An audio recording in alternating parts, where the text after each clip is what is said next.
Parish youth മീറ്റിനോടനുബന്ധമായിട്ട് theme ആയിട്ട് എടുത്തിട്ടുള്ളത് വിശുദ്ധ ലൂക്കോസിൻ്റെ സുവിശേഷം 15-ാം അധ്യായത്തിൻ്റെ 5-ാം അധ്യായത്തിൻ്റെ 4-ാമത്തെ വാക്യമാണ്. ആഴത്തിലേക്ക് നീക്കി വല ഇറക്കുവിൻ. പരാജയപ്പെട്ട് എല്ലാ അർത്ഥത്തിലും ശൂന്യമായി, സമരപരാജയത്തിൻ്റെ വലിയ ശൂന്യത ഹൃദയത്തിലും അതിൻ്റെ ദൃഷ്ടാന്തമായിരിക്കുന്ന ശൂന്യമായ വലകളുമായി നിൽക്കുന്ന ശിമോൻ പത്രോസിനോടും കൂട്ടരോടുമാണ് കർത്താവ് പറയുന്നത്, ആഴത്തിലേക്ക് നീക്കി വലയിറക്കുവിൻ. അത് നമുക്ക് നൽകുന്ന ഒരു പ്രത്യാശയുണ്ട്. നമ്മുടെ ജീവിതത്തിൻ്റെ സാഹചര്യങ്ങൾ എത്ര താഴെ അറ്റത്തി എന്ന് പരാജയപ്പെട്ട് കിടന്നാലും അസ്തമയ ബിന്ദുവിൽ നിന്ന് വീണ്ടും സൂര്യോദയങ്ങൾ ഉണ്ടാകാൻ ദൈവം ശക്തനാണ്. ഈ ദിവസത്തെ ശുശ്രൂഷകളൊക്കെ ഇതുവരെ നിൽക്കുന്ന വിജയമാകട്ടെ പരാജയമാകട്ടെ, ഇതുവരെ നിൽക്കുന്നതിൽ ഒന്നുകിൽ ആത്മസംതൃപ്തിയാകട്ടെ, അതല്ല എങ്കിൽ ശൂന്യതാബോധമാകട്ടെ, രണ്ടായിരുന്നാലും ഇതിലും മെച്ചമായിരിക്കുന്ന, ഇതുവരെ ശ്രദ്ധിച്ചിട്ടില്ലാതിരിക്കുന്ന വ്യത്യസ്തമായ ഉയർച്ചകളിലേക്ക് കൊണ്ടുപോകാൻ തക്കവണ്ണം ദൈവത്തിന് നമ്മെക്കുറിച്ച് പദ്ധതിയുണ്ട്.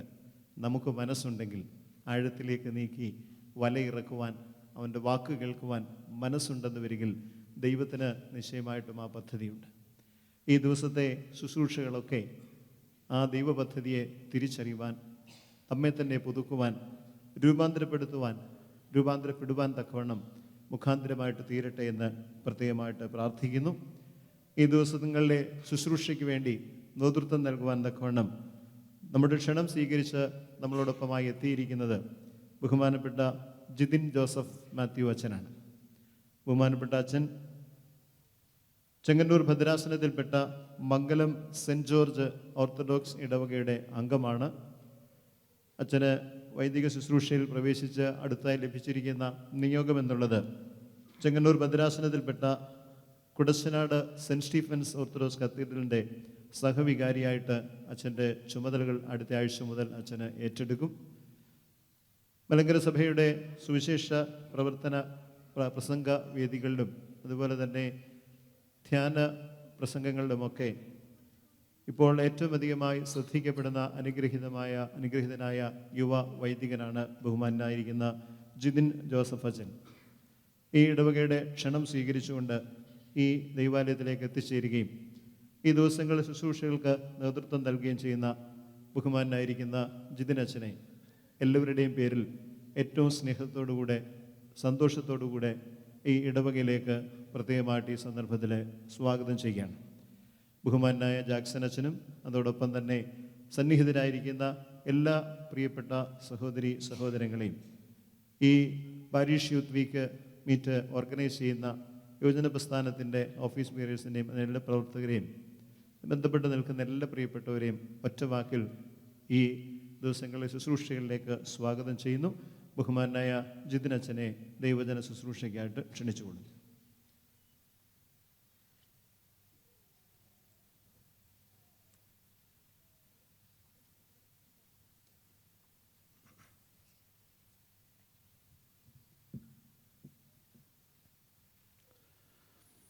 ദൈവതിരുനാമത്തിന് മഹത്വം ഉണ്ടായിരിക്കട്ടെ.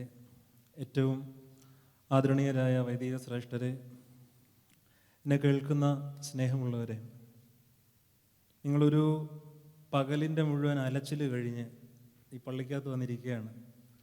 നിങ്ങൾ ജോലി കഴിഞ്ഞ് വന്നിരിക്കുന്നു എന്ന് പറയുന്നതിനെക്കാട്ടിലും നിങ്ങൾ അലച്ചിൽ കഴിഞ്ഞ് വന്നവരാണെന്ന് എനിക്ക് നിങ്ങളെക്കാട്ടിലും അറിയാം. നിങ്ങളെയൊക്കെ പുറമേ ഞാനിങ്ങനെ കാണുമ്പം നിങ്ങളിലൊരു 90% പേരും പുറമേ കാണുന്നത് പോലെ അല്ല എന്നും എനിക്കറിയാം. ഞാനത് പറയുന്നത് നിങ്ങളൊരിക്കലും ഒരു പരിഹാസ രൂപേണ എടുക്കരുത്. പുറമേ കാണുന്നതിനപ്പുറം ഉള്ളിൽ ഈ അഗ്നിപർവ്വതം കൊണ്ട് നടക്കുന്ന മനുഷ്യർ നമ്മുടെ ഇടയിലുണ്ട്. പലതരം പ്രയാസങ്ങൾ കൊണ്ട്. അത് ഈ ഗൾഫ് പോലുള്ളൊരു നാട്ടിൽ നിങ്ങൾ ജീവിക്കുമ്പം നിങ്ങൾ മെയിൻറ്റെയിൻ ചെയ്യേണ്ട ഒരു സ്റ്റാൻഡേർഡ് നിങ്ങളുടെ വസ്ത്രങ്ങളിലും നിങ്ങളുടെ പെരുമാറ്റത്തിലും നിങ്ങളുടെ ഇടപെടലിലും ഉള്ളതുകൊണ്ട് നിങ്ങളുടെ ഉള്ളിൽ കൊണ്ട് നടക്കുന്ന എന്താണെന്ന് പലർക്കും അറിയത്തില്ല. അങ്ങനെ താങ്ങാൻ പറ്റാത്ത സങ്കടം കൊണ്ട് വന്നിരിക്കുന്ന ചിലരെങ്കിലും ഇവിടെ ഉണ്ട് എന്ന് വിശ്വസിച്ചുകൊണ്ടാണ് ഞാൻ ആരംഭിക്കുന്നത്.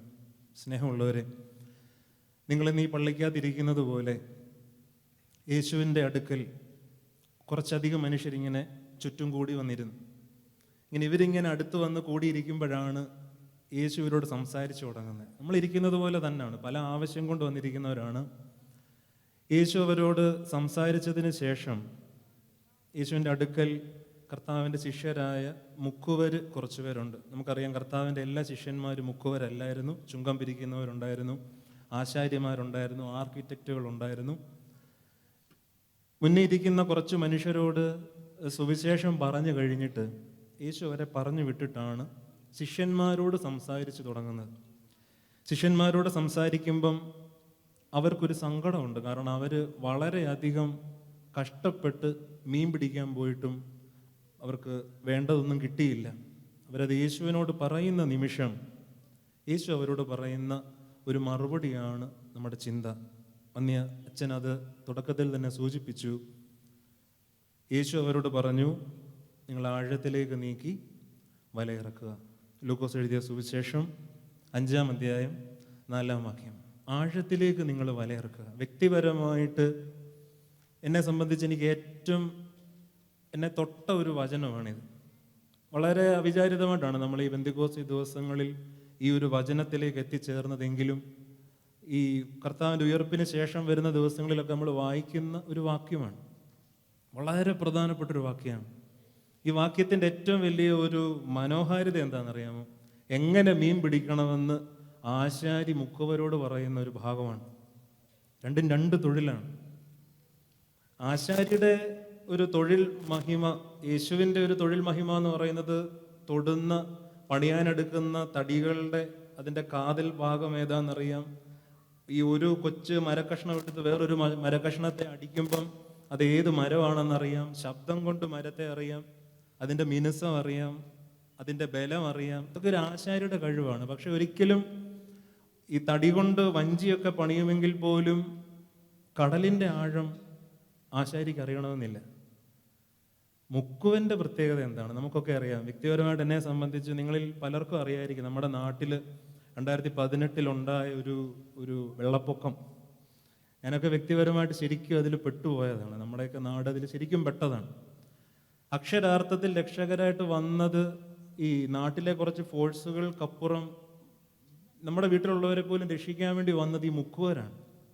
നിങ്ങൾ ആ കാഴ്ചയൊക്കെ നിങ്ങളുടെ മനസ്സിൽ കാണും. ഒരു പക്ഷേ ഇങ്ങനെ ലോറികളിൽ ഇങ്ങനെ ബോട്ട് കൊണ്ടുവന്ന് വീടിനകത്ത് കുടിയും കിടക്കുന്നവർ ഇങ്ങനെ കൂളായിട്ട് രക്ഷിച്ചുകൊണ്ട് പോകുന്നത്.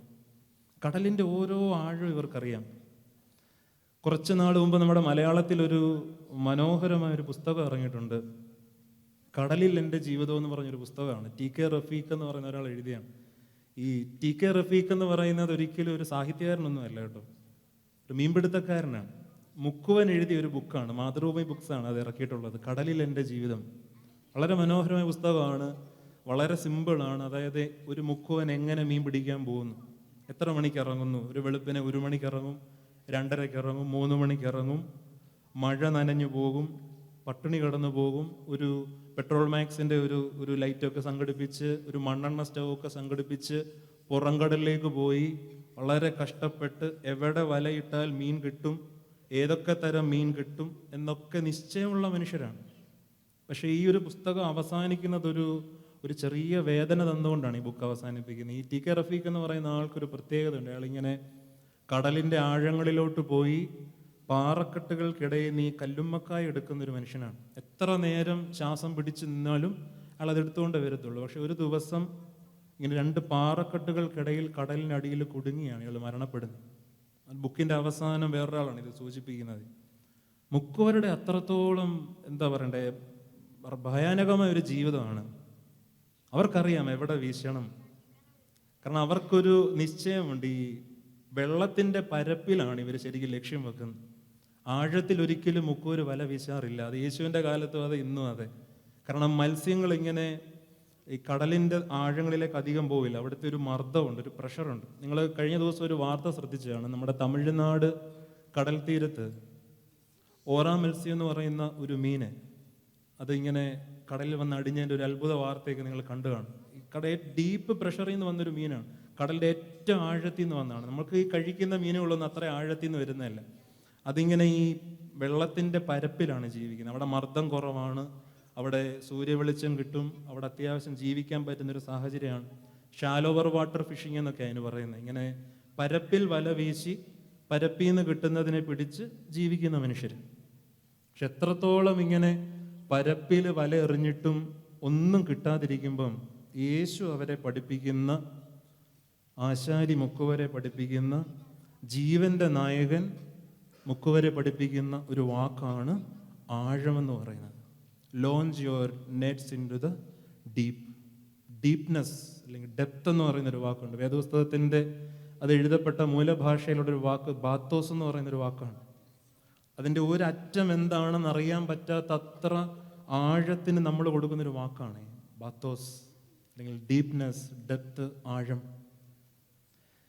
ഞാൻ ഒരു 2007 മുതൽ എൻ്റെ കുഞ്ഞുനാളിലെല്ലാം ഞാൻ താമസിച്ച് പഠിച്ചത് കോട്ടയത്ത് ഞാലിയാകുഴിയിൽ ഒരു ആശ്രമത്തിലാണ്, ഒരു ദേറായിലാണ്.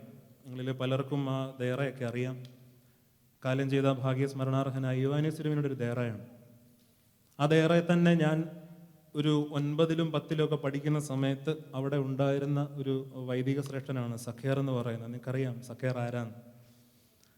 ഒരു ദിവസം, ഒരു പുതുവർഷ ദിവസം പള്ളിയിൽ കുർബാനയ്ക്ക് നിൽക്കുമ്പം കുർബാന ചൊല്ലിയത് സഖേറച്ചനാണ്. അദ്ദേഹം കുർബാനയ്ക്ക് ശേഷം ഒരു 2 മിനിറ്റ് പോലും വരാത്ത ഒരു പുതുവർഷ ദൂത് തന്നു. അതിന്നും മനസ്സിൽ കിടപ്പുണ്ട്. എന്താ പറഞ്ഞതെന്നറിയാമോ?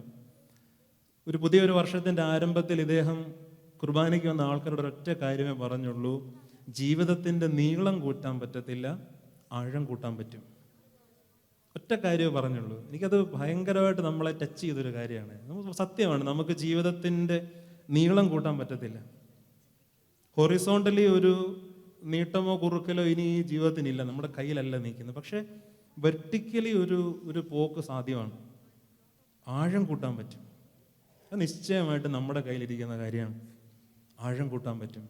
പെന്തിക്കോസ്തിയോടൊക്കെ അടുക്കുന്ന ഈ ദിവസം, സ്നേഹമുള്ളവരെ, ആഴമുള്ള മനുഷ്യരായി തീരുക എന്ന് പറഞ്ഞാൽ എന്താണ് ഉദ്ദേശിക്കുന്നത്? കുറച്ചുകൂടെ നല്ലപോലെ ഈ പരപ്പിലെ ജീവിതമൊക്കെ മാറ്റി ആഴമുള്ള മനുഷ്യരായി തീരുക എന്ന് പറഞ്ഞാൽ അത് ശരിക്കും പറഞ്ഞാൽ നമ്മുടെ ചിന്താഗതിയെ ബാധിക്കുന്ന ഒരു വിഷയമാണ്. നിങ്ങൾ എങ്ങനെ ചിന്തിക്കുന്നു, നിങ്ങൾ എങ്ങനെ ഒരു കാര്യത്തെ സമീപിക്കുന്നു, എങ്ങനെ അപ്രോച്ച് ചെയ്യുന്നു. അതിൻ്റെ ഏറ്റവും നല്ലൊരു ഉദാഹരണം നിങ്ങളോട് പറഞ്ഞാൽ നിങ്ങൾക്കറിയാം.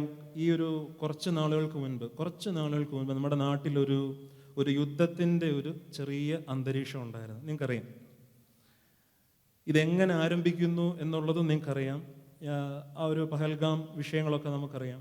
എന്നും വൈകിട്ട് ഒരു 8 മണിയൊക്കെ ആകുമ്പോഴാണ് ഈ ഡ്രോൺ ആക്രമണം തുടങ്ങുന്നത്. ഇന്ത്യൻ സമയം വെച്ചാണ് ഞാൻ പറയുന്നത്. 8 മണിക്ക് ഇത് ആരംഭിച്ചു കഴിഞ്ഞ് വെളുപ്പിന് ഒരു 5 മണി വരെയെങ്കിലും ഇതിൻ്റെ ഒരു പോരാട്ടം ലൈവായിട്ട് ന്യൂസ് ചാനലിൽ കാണാൻ പറ്റും. ഫിഫ വേൾഡ് കപ്പ് ഒക്കെ കാണാനിരിക്കുന്നത് പോലെ മലയാളികളെല്ലാം കേരളത്തിൽ അറ്റത്ത് സേഫാണ്, ഒന്നും പേടിക്കാനില്ല, ഒന്നും സംഭവിക്കാനില്ല. ഒരു ഫുട്ബോൾ വേൾഡ് കപ്പ് കാണുന്നതിൻ്റെ ആഘോഷത്തോടിരുന്ന് യുദ്ധം കാണുകയാണ്. എന്നിട്ട് ഈ യൂട്യൂബിലൊക്കെ വാർത്ത കാണുമ്പോൾ നിങ്ങൾക്ക് അറിയാൻ പറ്റും, അതിൻ്റെ കമൻറ്റുകൾ നോക്കിയാൽ മതി. ഇങ്ങനെ ഈ റൺസ് എടുക്കുമ്പോഴിങ്ങനെ സ്കോർ പറയുന്നത് പോലെ, ആവേശം പകർന്നു കൊടുക്കുന്ന പോലെ, അങ്ങോട്ട് പോകുമ്പോൾ ഇങ്ങോട്ട് പോകുമ്പോൾ അങ്ങോട്ട് വെടിവെക്കെന്നൊക്കെ പറഞ്ഞ് ആവേശമാണ്, ഭയങ്കര ആവേശമാണ്.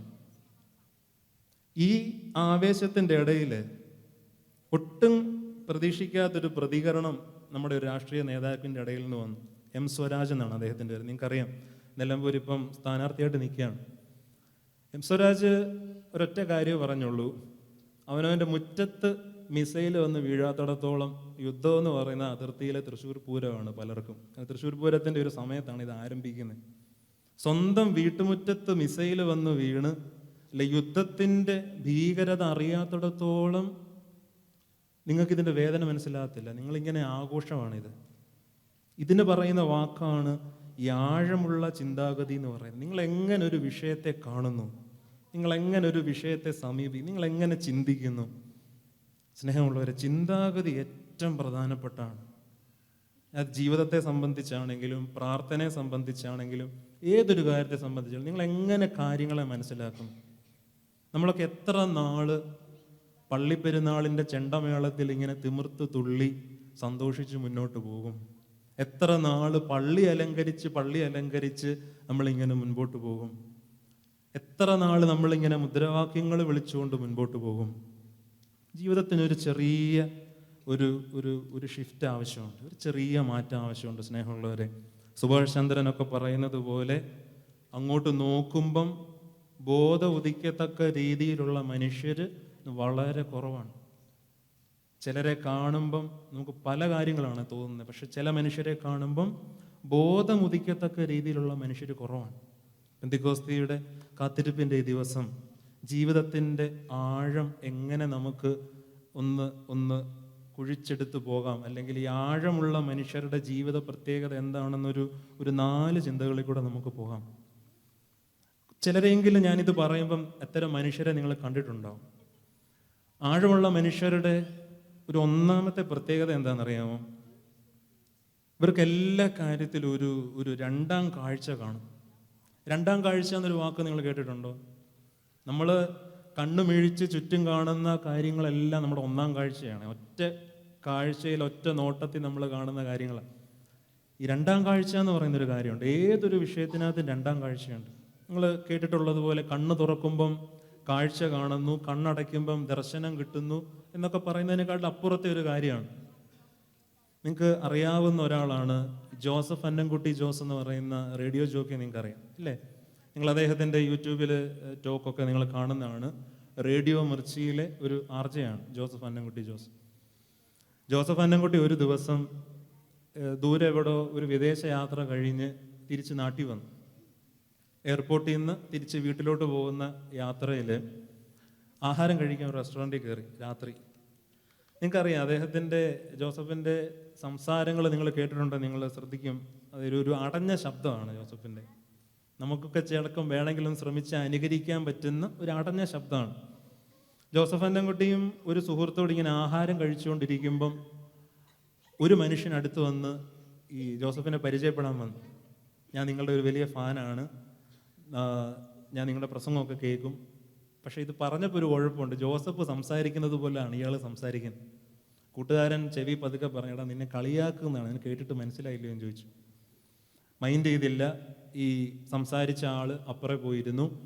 ആ കസേരയിൽ ഇരുന്നുകൊണ്ട് ഇയാൾ വീണ്ടും ജോസഫിനോട് സംസാരിക്കുന്ന ഇതേ ശബ്ദത്തിലാണ്. കൂട്ടുകാരൻ നല്ലപോലെ എരികേറ്റി കൊടുത്തു, ബൂസ്റ്റ് ചെയ്ത് കൊടുത്തില്ല. നിന്നെ കളിയാക്കുകയാണ്, നീ പോയി ചോദിക്കണം, ഇങ്ങനെ ഇരുന്നാൽ പോരാ.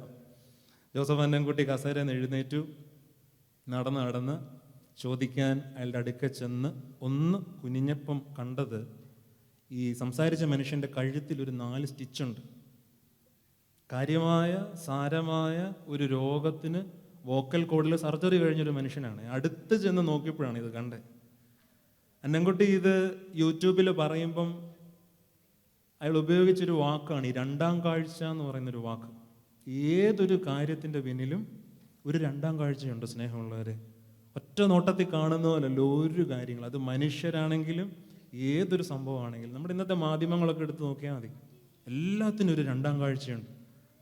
ആഴമുള്ള മനുഷ്യർക്ക് ഈ രണ്ടാം കാഴ്ചയുണ്ട് സ്നേഹമുള്ളവരെ. ഇതിനോട് ചേർത്തൊരു പ്രധാനപ്പെട്ട കാര്യം ആഴമുള്ള മനുഷ്യർക്കുണ്ട്. എന്താണെന്നറിയാമോ?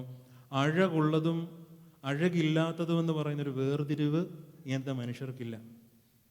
നമ്മൾ കുഞ്ഞുനാൾ മുതൽ നമ്മൾ പരിചയിച്ച ഒരു ജീവിത രീതിയാണ് ഈ ബോഡി ഷേമിംഗ് എന്ന് പറയുന്നത്. ഇവിടെ ഇരിക്കുന്ന ഇത്രയും പേരിൽ ഒരു 50% പേരെങ്കിലും നിങ്ങൾ മുതിർന്നവർ, നിങ്ങൾ കേരളത്തിൽ പഠിച്ച് വന്നവരാണെന്നാണ് ഞാൻ മനസ്സിലാക്കുന്നത്. നമ്മുടെ സൊസൈറ്റിയുടെ ഒരു പ്രധാനപ്പെട്ട ഒരു വിഴുപ്പെന്ന് പറയുന്നത് ഈ ബോഡി ഷേമിംഗ് മൈൻഡാണ്. നമ്മുടെ ആൾക്കാരെ അവരുടെ അപ്പിയറൻസ് വെച്ച് കളിയാക്കുന്നു.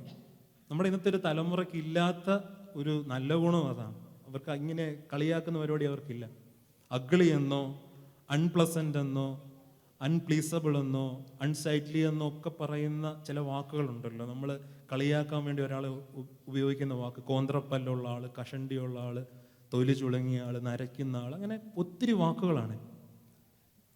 പരിശുദ്ധാത്മാവിൻ്റെ കൃപ കൊണ്ട് ജീവിതത്തിൽ ഈ ആഴം കിട്ടിയ മനുഷ്യർക്ക് കാണാൻ കൊള്ളാത്തതെന്ന് പറയുന്ന ഒരു വാക്ക് അവരുടെ ജീവിതത്തിലെ കാണത്തില്ല. മറിച്ച് ചുറ്റുമുള്ള എല്ലാത്തിനും എന്ത് മാത്രമേ ഉള്ളൂ? ഭംഗി മാത്രമേ കാണത്തുള്ളൂ. എല്ലാത്തിനും സൗന്ദര്യം കാണത്തുള്ളൂ. ഇത് നിങ്ങൾ അത്തരം മനുഷ്യരെ കാണുമ്പോഴെങ്കിലും നിങ്ങൾക്ക് അറിയാൻ പറ്റും. അത്തരം ഒരു ആറ്റിറ്റ്യൂഡ് നിങ്ങൾക്ക് കാണാൻ പറ്റും. ആഴമുള്ള മനുഷ്യരുടെ ചിന്തയാണ്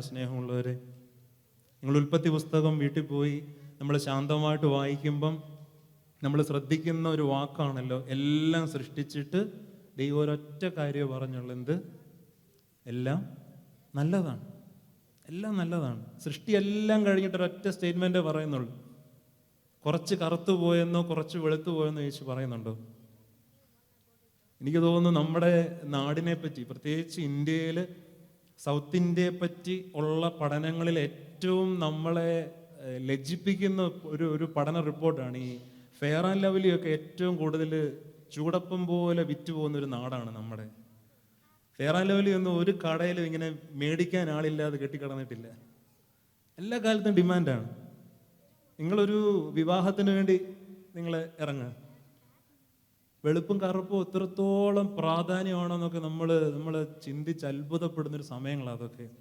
ഒരു കുഞ്ഞ് ഉള്ളിൽ ഉരുവാകുമ്പം എന്തിനാണ് ഈ പെൺകുട്ടിക്ക് ഒരു 7-ാം മാസം 8-ാം മാസമൊക്കെ ആകുമ്പം നേരത്തെ അളവിൽ ഈ കുങ്കുമം ഇങ്ങനെ പാലിലൊക്കെ ഇങ്ങനെ തിളപ്പിച്ച് കൊടുക്കുന്നത്? എന്തിനാണ് കൊടുക്കുന്നത്? അബദ്ധവശാൽ പോലും ഈ കുഞ്ഞ് കറുത്തു പോകല്ലേ. വല്ലാത്തൊരു കുരിക്കപ്പെട്ട് കഴിയുന്നതാണ് നമ്മുടെ ഒരു സമൂഹം എന്ന് പറയുന്നത്. നമ്മുടെ സൗന്ദര്യ സങ്കല്പമൊക്കെ ഇങ്ങനെ പാല് പോലെ വെളുത്ത് തുടുത്ത് നിൽക്കുന്ന മനുഷ്യരിൽ അഴകിൽ ഇങ്ങനെ പെട്ടുകിടക്കുകയാണ്. നമ്മൾ ഒരു തരത്തിലും നമ്മൾ ആഴത്തിലോട്ട് പോയിട്ടില്ല. സ്നേഹമുള്ളവർ, നമ്മുടെ നാട്ടിൽ ഇന്ന് വളരെ മനോഹരമായിട്ട് പാട്ടെഴുതി പാടുന്ന ഒരു റാപ്പറുണ്ട്, നിങ്ങൾക്കറിയായിരിക്കും. ഹിരൺദാസ് മുരളി എന്നാണ് പേര്. 30 വയസ്സേ ഉള്ളൂ. ഹിരൺദാസ് മുരളി. പക്ഷേ അവനെ തന്നെ വിളിക്കുന്നത് വേടൻ എന്നാണ്. വേടൻ. നിങ്ങൾ സോഷ്യൽ മീഡിയയിൽ വേടൻ്റെ പാട്ടുകൾ കേൾക്കും. നമ്മളൊരു 2 മിനിറ്റിൽ ഇപ്പം പാടിപ്പോകുന്ന പാട്ടിൻ്റെ വരികൾ തന്നെ ഇരുന്ന് ചിന്തിച്ച ഒരു മണിക്കൂർ ധ്യാനിക്കാനുള്ളതുണ്ട്. പക്ഷെ വേടൻ്റെ പാട്ടിൽ ഒരു ചെറിയൊരു പിഴവുണ്ട്. എന്നോ നമ്മുടെ മുൻതലമുറ കേട്ട് മറന്ന ജാതി വിദ്വേഷം അറിയാതെ പോലും വീണ്ടും ഇങ്ങനെ ബൂസ്റ്റ് ചെയ്യുന്നൊരു സംശയമുണ്ട്. പക്ഷേ ഇവൻ ഈ ഒരു പേര് സ്വീകരിക്കാനുള്ള കാരണം എന്താണ്? ഈ ഹിരൺദാസ് മുരളി എന്ന് പറയുന്നവൻ ഈ വേടൻ എന്നൊരു പേര് സ്വീകരിക്കാനും, നിങ്ങൾ ശ്രദ്ധിച്ചാൽ മതി, അവൻ്റെ അപ്പിയറൻസിൽ സ്വാഭാവികമായി ലഭിച്ച ഒരു ഇരുനിറത്തിന് മീതെ അവൻ കറുപ്പ് വേഷമേ ധരിക്കത്തുള്ളൂ. നിങ്ങൾ സ്പോട്ടിഫൈ ഒക്കെ നോക്കുമ്പോൾ അതിൻ്റെ ഒരു DP-യിൽ പോലും കറുത്ത വേഷം അണിഞ്ഞ് കറുത്ത പട്ടിയെ തോളി വെച്ച് നിൽക്കുന്ന ഒരു DP ആണ്, ഒരു ഐഡന്റിറ്റിയാണ്. വെളുപ്പിനെ മാത്രം നോക്കി വെളുപ്പിൽ ഭ്രമിച്ചു പോയ ഒരു സമൂഹത്തോടുള്ള ഒരു പ്രതിരോധമാണ് ഇത് അക്ഷരാർത്ഥത്തിൽ. ഇതിൽ തെറ്റു പറയാൻ പറ്റത്തില്ല ഒരിക്കലും. നമ്മൾ അത്രത്തോളം ചെറിയ മനുഷ്യരാണ് സ്നേഹമുള്ളവരെ. നമ്മൾ അത്രത്തോളം ചെറിയ മനുഷ്യരാണ്. നമ്മൾ എത്രത്തോളം ചെറുതാണെന്ന് നമ്മളെ പഠിപ്പിക്കുന്ന ഇടമാണ് ഈ പള്ളിക്കൊക്കെ. ഞാൻ അതുകൊണ്ട് സ്നേഹത്തോടെ എന്നെ കൂടെ ചേർത്ത് ഞാൻ പറയുന്ന കാര്യങ്ങളാണ് ഇതൊക്കെ നിങ്ങളോട്. എന്നെ കൂടെ ഉൾപ്പെടുത്താതെ എനിക്ക് നിങ്ങളോട് ഈ സന്ധ്യയിൽ ഒന്നും പറയാനില്ല. ഞാൻ അറിയാതെങ്കിലും നിങ്ങളെന്നിങ്ങനെ റിപ്പീറ്റ് ചെയ്യുന്നെങ്കിൽ നിങ്ങൾ ക്ഷമിക്കണം. നമ്മളെന്നാണ് ഞാൻ ഉദ്ദേശിക്കുന്നത്. നമ്മൾ വല്ലാതെ ഈ അഴക അളവുകളിൽ പെട്ടുപോയ മനുഷ്യരാണ്. ശരിക്കുമുള്ള സൗന്ദര്യം എന്താണ്? ശരിക്കുമുള്ള അഴക് എന്താണ്? നിങ്ങൾ കുഞ്ഞുനാളിൽ നിങ്ങൾ വളർന്നു വരുന്ന സമയത്ത് നിങ്ങൾ ആരുടെ അഴക് കണ്ടാണ് ഇങ്ങനെ ഭ്രമിച്ച് നിന്നു പോയത്? അത് നിങ്ങളുടെ അമ്മയുടെ അഴകാണ്, അല്ലേ? നമ്മളെ ഭ്രമിപ്പിച്ച, നമ്മളെ പിടിച്ചു നിർത്തിയ ഒരേ ഒരു അഴക്. ഞാൻ അപ്പൻ്റെന്ന് പോലും ഞാൻ പറയുന്നില്ല. കാരണം ഒരു 6 വയസ്സ് വരെയെങ്കിലും ഈ കുഞ്ഞ് വിചാരിക്കുന്നത് ഈ അമ്മയുടെ ശരീരത്തിലെ ഒരു ഭാഗമാണ് താനെന്നാണ്. അതൊരു മനഃശാസ്ത്ര പഠനമാണ്. ഒരു സ്വന്തമായിട്ടൊരു ക്യാരക്ടർ ഉണ്ടെന്നുള്ളൊരു ചിന്ത പോലും ഈ കുഞ്ഞിന് വരുന്നത് പിന്നീടാണ്, കണ്ണാടിയിലൊക്കെ നോക്കാൻ തുടങ്ങുന്നത്. ഇങ്ങനെ അമ്മയെ കണ്ട് നിൽക്കുന്ന കുഞ്ഞാണ്. നിങ്ങൾ കേട്ടിട്ടുണ്ടാവും, ഒരു ആഫ്രിക്കൻ ഒരു ഗോത്ര പാരമ്പര്യ കഥയുണ്ട്. അതായത് ഒരു ആഫ്രിക്കൻ സ്ത്രീ ഇങ്ങനെ പാടത്ത് പണിയെടുക്കാൻ പോകുമ്പം തോളത്ത് അവരുടെ കുഞ്ഞിനെ ഇട്ടുകൊണ്ട് ജോലിക്ക് പോയി. നമ്മുടെ നാട്ടിലൊക്കെ അന്യസംസ്ഥാന തൊഴിലാളികൾ, ചില സ്ത്രീകൾ ജോലി നമ്മൾ കണ്ടിട്ടുണ്ട്. കട്ട ചുമമ്പോഴും സിമെൻറ്റ് കുഴയ്ക്കുമ്പോഴും മാറത്തിങ്ങനെ ഒരു തുണി സഞ്ചി കെട്ടി കുഞ്ഞിനെ അതിനകത്ത് വെച്ചിരിക്കും നമ്മൾ കണ്ടിട്ടുണ്ട്. കങ്കാരുമൊക്കെ കുഞ്ഞുങ്ങളെ കൊണ്ടുപോകുന്ന പോലെ. ഈ ആഫ്രിക്കൻ ഒരു ഗോത്ര കഥ എന്ന് പറയുന്നത്, ഇവർ ഒരു 2-3 വയസ്സുള്ള ഒരു കൊച്ചു കുഞ്ഞിനെ കൊണ്ട് പണിക്ക് വന്നൊരു അമ്മ പാട വരുമ്പത്ത് ഈ കുഞ്ഞിനെ ഇരുത്തിയിട്ട് പണിയാൻ പോയി. കുഞ്ഞെങ്ങനെ ഒരു ഉച്ച മയക്കത്തിൽ പെട്ടെന്ന് ഉറങ്ങി എണീറ്റ് കഴിഞ്ഞപ്പോൾ അമ്മയെ കാണുന്നില്ല. അവിടെ എല്ലാം നോക്കിയിട്ട് അമ്മയെ കാണുന്നില്ല. വാവിട്ട് കരയാൻ തുടങ്ങി. അമ്മ എന്തെന്ന് അറിയത്തില്ല, ആ പരിസരത്തെങ്ങും കാണുന്നില്ല. നിലവിളിച്ച് കരയാൻ തുടങ്ങി. അമ്മയുടെ പേര് പറയാൻ അറിയത്തില്ല, വീട്ടിലോട്ടുള്ള വഴി പറയാൻ അറിയത്തില്ല, അഡ്രസ്സ് അറിയത്തില്ല, ഒന്നും അറിയത്തില്ല, സ്വന്തം പേര് പോലും പറയാൻ അറിയത്തില്ല. അവിടുത്തെ നാട്ടുകാരെല്ലാം ഈ കുഞ്ഞിൻ്റെ ചുറ്റും കൂടിയിട്ട് ചോദിച്ചു, അമ്മയെ കാണുന്നില്ല. ശരി, അമ്മയുടെ എന്തെങ്കിലും കാര്യങ്ങൾ അറിയാം? ഒന്നും അറിയത്തില്ല. പേരും അറിയത്തില്ല. കണ്ടാൽ എങ്ങനെ ഇരിക്കും? കണ്ടാൽ അമ്മ വളരെ സുന്ദരിയാണ്. ഒരൊറ്റ അടയാളം ഈ കുഞ്ഞ് പറയുന്നുള്ളൂ കൂടി വന്ന നാട്ടുകാരുടെ. അമ്മയെ കണ്ട ഭയങ്കര സുന്ദരിയാണ്. നാട്ടുകാരെല്ലാം കൂടെ വൈകുന്നേര സമയത്ത് സുന്ദരിയായി കുഞ്ഞിൻ്റെ അമ്മയെ തപ്പിപ്പോയി. നാട് മൊത്തം തപ്പിയിട്ടും ഈ കുഞ്ഞ് വർണ്ണിച്ചതുപോലൊരു സുന്ദരിയെ കാണുന്നില്ല. തിരിച്ച് അലഞ്ഞ് കുഞ്ഞിൻ്റെ അടുക്കൽ വന്നപ്പോഴത്തേക്കും അമ്മ കുഞ്ഞിൻ്റെ അടുക്കൽ എത്തിയിട്ടുണ്ടായിരുന്നു. ഇത് നോക്കിയപ്പം അവരുടെ ഭാഷയിൽ ഇത്രത്തോളം വിരൂപതയുള്ളൊരു സ്ത്രീ വേറെ ഇല്ലായിരുന്നു. അവരുടെ ചിന്തയിൽ കുഞ്ഞ് നോക്കുമ്പം അമ്മയ്ക്കാണ് ഏറ്റവും സൗന്ദര്യം, സ്നേഹമുള്ളവരെ. ഞാനിപ്പോൾ എൻ്റെ ഒരു 33-ാമത്തെ വയസ്സിൽ കൂടെ കടന്നു പോവാണ്. കഴിഞ്ഞ വർഷം ഒരു 2024 ഒക്ടോബറിൽ ഒരു ചെറിയ ഇടുത്തി എൻ്റെ ജീവിതത്തിൽ വീണു. ഞാൻ ഇടുത്തി എന്നൊരു വാക്ക് ഉപയോഗിക്കാൻ നിങ്ങൾ തെറ്റിദ്ധരിക്കരുത്. ഒരു ഒക്ടോബർ ആ ഒരു സമയത്താണ് അമ്മയ്ക്ക് ഈ ക്യാൻസർ സ്ഥിരീകരിക്കുന്നത്. ചികിത്സകളൊക്കെ തുടങ്ങി ഒരു 6-7 മാസം കൊണ്ട് ഇപ്പം ചികിത്സയെല്ലാം കഴിഞ്ഞു. ഒരു നവംബറിൽ തുടങ്ങിയ ഒരു കീമോ ഒരു ഫെബ്രുവരി ഒക്കെ ആയപ്പോൾ ഒരു 4 സൈക്കിൾ അവസാനിച്ചു. പക്ഷെ ഫസ്റ്റ് സൈക്കിള് മരുന്ന് കൊടുത്തപ്പം തന്നെ നമ്മൾ പ്രതീക്ഷിക്കുന്നത് പോലെ ഇങ്ങനെ കെട്ടുകെട്ടായിട്ട് തലയിലെ മുടിയെല്ലാം പോകാൻ തുടങ്ങി.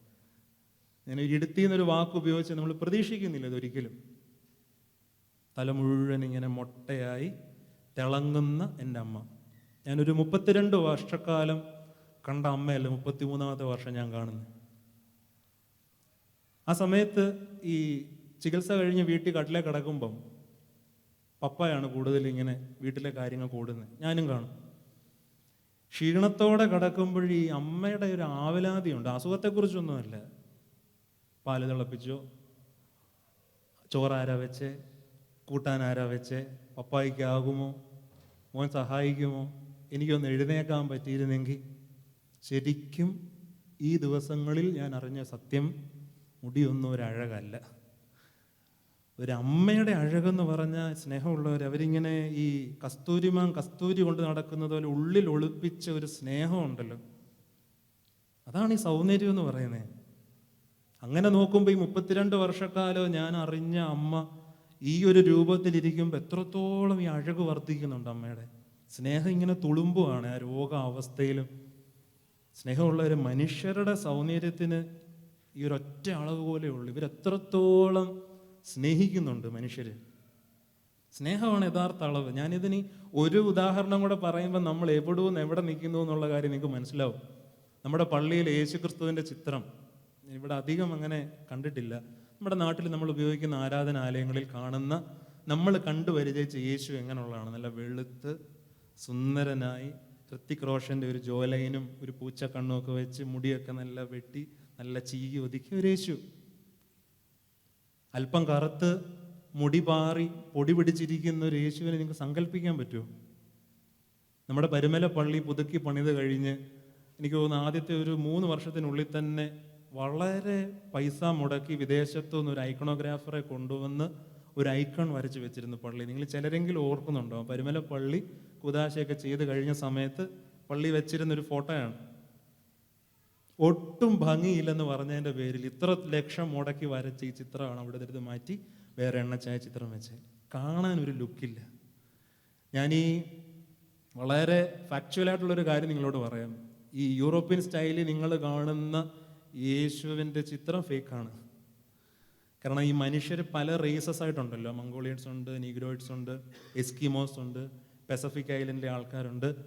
അതിൽ വരുന്ന ഒരു ഗ്രൂപ്പാണ് ഈ ഏഷ്യാറ്റിക് സബ് കോണ്ടിനെന്റിൽ വരുന്ന സബ് ഗ്രൂപ്പ് എന്ന് പറയുന്നൊരു ഗ്രൂപ്പുണ്ട്, ഏഷ്യാറ്റിക് സബ് ഗ്രൂപ്പ്. നമ്മളെല്ലാം അതിൽ പെടുന്നതാണ്. വെളുത്ത തൂവെള്ള മെഴുക് നിറമൊന്നും നമുക്കുള്ള നിറമല്ല ഒരിക്കലും. നമ്മൾ പിന്നെ അതാകാനുള്ള പെടാപ്പാടാണ് ഈ ജനിച്ച നാൾ തൊട്ട്. ഒരു പേൽ ബ്രൗൺ സ്കിന്നാണ് നമ്മുടെ എല്ലാം സ്വാഭാവിക നിറം. നിശ്ചയമായിട്ട് യേശുവിൻ്റെ അമ്മ മറിയത്തിൻ്റെ നിറം അതാണ്. പൂച്ചക്കണ്ണ് നിങ്ങൾ സങ്കല്പിക്കുക പോലും വേണ്ട. ഏഷ്യൻ കോണ്ടിനെന്റിലെ കണ്ണിൻ്റെ ഒരു പ്രകൃതം എന്ന് പറയുന്നത് കറുപ്പാണ്. ഞാനിത് പറഞ്ഞത് നിങ്ങൾക്ക് കുറച്ചുകൂടെ ഇതിൻ്റെ യാഥാർത്ഥ്യം വരണ യെശയ്യായുടെ പുസ്തകം 53-ാം അധ്യായം വീട്ടിൽ പോയെന്ന് വായിക്കണം. 12 വാക്യങ്ങളേ ഉള്ളൂ. യേശുവിനെ പറ്റി പറയുന്ന ഒരു പ്രവചന ഭാഗമാണ്. മനുഷ്യർ കണ്ടാൽ ആഗ്രഹിക്കത്തക്ക സൗന്ദര്യം പോലും ആർക്കില്ല, യേശുവിനില്ല. ഇങ്ങനെ അലഞ്ഞ് നടന്ന് പട്ടിണി കിടന്ന് വെയിൽ കൊണ്ട് മുടിയൊക്കെ ചീകി ഒതുക്കി യേശുവിനോളം ഫലിതം വേറെ ഉണ്ടെന്ന് എനിക്ക് തോന്നുന്നില്ല. സ്നേഹമുള്ളവരെ, ആഴമുള്ള മനുഷ്യരുടെ ഒന്നാമത്തെ പ്രത്യേകത ഇതാണ്. അഴകുള്ളതും അഴകില്ലാത്തതും എന്നുള്ളൊരു വേർതിരിവ് ഇവർക്ക് ജീവിതത്തിൽ കാണത്തില്ല. കാണുന്നതിനെല്ലാം ഒരു അഴകുണ്ട്. നിങ്ങൾ ഈ എസ്തെറ്റിക് സെൻസൊക്കെ നിങ്ങളുടെ ഏതെങ്കിലും പഠന വിഷയങ്ങളിൽ പഠിക്കുന്നെങ്കിൽ നിങ്ങൾക്ക് അറിയാൻ പറ്റും. ഈ സൗന്ദര്യം എന്ന് പറയുന്നത് നമ്മുടെ കണ്ണിൻ്റെ ഒരു പ്രത്യേകതയാണ്. എസ്തെറ്റിക്കൽ സിമ്മട്രി എന്നൊക്കെ പറയുന്നൊരു കാര്യമുണ്ട്. അതായത് ഒരു മനുഷ്യൻ്റെ 2 കണ്ണ്, മൂക്ക്, നെറ്റിയുടെ വലുപ്പം, അല്ലെ കൈകാലുകളുടെ വലുപ്പം, തലയുടെ വലുപ്പം ഉടലുമായിട്ട് എങ്ങനെ നിൽക്കുന്നതാണ് ഈ എസ്തെറ്റിക് സിമ്മട്രി എന്ന് പറയുന്നത്. അതിലാണ് ഈ അഴകിരിക്കുന്നത്. പക്ഷേ ജീവിതത്തിൽ ആഴമുള്ള മനുഷ്യരായി കഴിയുമ്പോൾ നിങ്ങൾക്ക് ഇതിൻ്റെ പുറത്ത് കടക്കാൻ പറ്റും. പല്ലുന്തിയ നിങ്ങളുടെ കുഞ്ഞ്, കോങ്കണ്ണുള്ള നിങ്ങളുടെ ഒരു കൂട്ടുകാരൻ, കഷണ്ടി കയറിയ നിങ്ങളുടെ ഒരു ജീവിത പങ്കാളി, മുടി നരച്ച നിങ്ങളുടെ ഒരു ജീവിത പങ്കാളി, മുടിയൊക്കെ നരയ്ക്കുന്നതിനോളം ഒരു ഭയം മനുഷ്യർക്കില്ലേ? കോവിഡൊക്കെ കഴിഞ്ഞപ്പോഴാണ് ദൈവം ഈ മനുഷ്യന് ഇത്രയും നര ഉണ്ടായിരുന്നു എന്ന് പലരെയും കാണുമ്പോൾ നമുക്ക് തോന്നുന്നത്. കാരണം ഡൈ മേടിക്കാൻ പോലും പുറത്തിറങ്ങാൻ ഒരു അവസരം കിട്ടിയില്ല. സ്നേഹമുള്ളവരെ, രണ്ടാമത്തെ ഒരു തലം, ആഴമുള്ള മനുഷ്യർക്ക് ഈ ലാഭനഷ്ടങ്ങളെ പറ്റിയുള്ള ചിന്ത കാണത്തില്ല. ലാഭനഷ്ടങ്ങളെ പറ്റിയുള്ള ചിന്തയില്ല.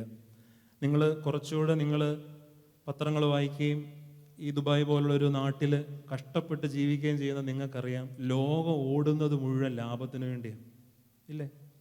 ലോകം ഭയങ്കര ഓട്ടമാണ്, ലാഭത്തിന് വേണ്ടിയാണ് ഈ ഓടുന്നത്. കിട്ടിയതൊന്നും പോരാ, ഇനിയും വേണം. അത് ഒരു ബിസിനസ് ആണെങ്കിലും കോർപ്പറേറ്റ് മാനേജ്മെൻ്റ് ആളാണെങ്കിലും എല്ലാം നിലനിൽക്കുന്നത് ഈ ഒരു ചിന്തയിലാണ്.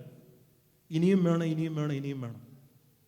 ഇങ്ങനെ മുൻപോട്ട് പോകുമ്പം എന്താ സംഭവിക്കുന്നതെന്ന് ചോദിച്ചാൽ, ഈ കുറേ പാവപ്പെട്ട മനുഷ്യർ ഇതിനകത്ത് കിടന്ന് ഞെരുങ്ങുന്നുണ്ട്. 8 മണിക്കൂറിൻ്റെയും 10 മണിക്കൂറിൻ്റെയും 12 മണിക്കൂറിൻ്റെയും വർക്കിംഗ് അവറിൽ കിടന്ന് ജോലി ചെയ്ത് കഷ്ടപ്പെടുന്ന എന്താണെന്ന് എന്നെക്കാട്ടിൽ നല്ലതായിട്ട് നിങ്ങൾക്കറിയാം. കഴിഞ്ഞ 2024 ജൂണിൽ നമ്മുടെ നാട്ടിലൊരു മലയാളി പെൺകുട്ടി മരണപ്പെട്ടു. എനിക്ക് തോന്നുന്നൊരു 26 വയസ്സ് പോലും അവൾക്കുണ്ടായിരുന്നില്ല. അന്ന സെബാസ്റ്റ്യൻ എന്നാണ് പേര്. കേരളം വിട്ട് മറ്റൊരു സംസ്ഥാനത്ത് ജോലി ചെയ്യുന്ന ഒരു പെൺകുട്ടിയാണ്. ഇവള് മരണപ്പെട്ടത് എന്തുകൊണ്ടാണ് വാർത്തയാണെന്നറിയാമോ? ഇവള് മരിച്ചതിന് ശേഷം തുടർന്നുള്ള ഒരു പഠനത്തിലാണ്, ഒരു പോസ്റ്റ്മോർട്ടത്തിലാണ് മനസ്സിലാകുന്നത് ഹൃദയം പൊട്ടിയാണ് മരിക്കുന്നത്. കുറച്ചുകൂടെ അതിൻ്റെ ബ്ലഡ് സാമ്പിളും പഠനങ്ങളും നടത്തിയപ്പോഴാണ് ഈ ജോലി പ്രഷർ താങ്ങാനാകാതെ, സമ്മർദ്ദം താങ്ങാനാകാതെ മരണപ്പെട്ടു പോയൊരു കുഞ്ഞാണ്. ലോകത്തെ പലയിടത്ത് ഇത് നടക്കുന്നുണ്ട്. നിങ്ങളെന്ന് കോവിഡിന് ശേഷമുള്ളൊരു കാലമൊക്കെ നോക്കിയാൽ മതി. ചെറുപ്പക്കാർക്ക് ഹൃദയാഘാതം വരുന്നതിൻ്റെ ഒരു വാർത്തയൊക്കെ നമ്മൾ ഭയങ്കര അത്ഭുതത്തോടാണ് കാണുന്നത്. ജോലി ഭാരങ്ങളിൽ എന്തിനാണ് ഈ മനുഷ്യരിങ്ങനെ തകർന്നു പോകുന്നത്?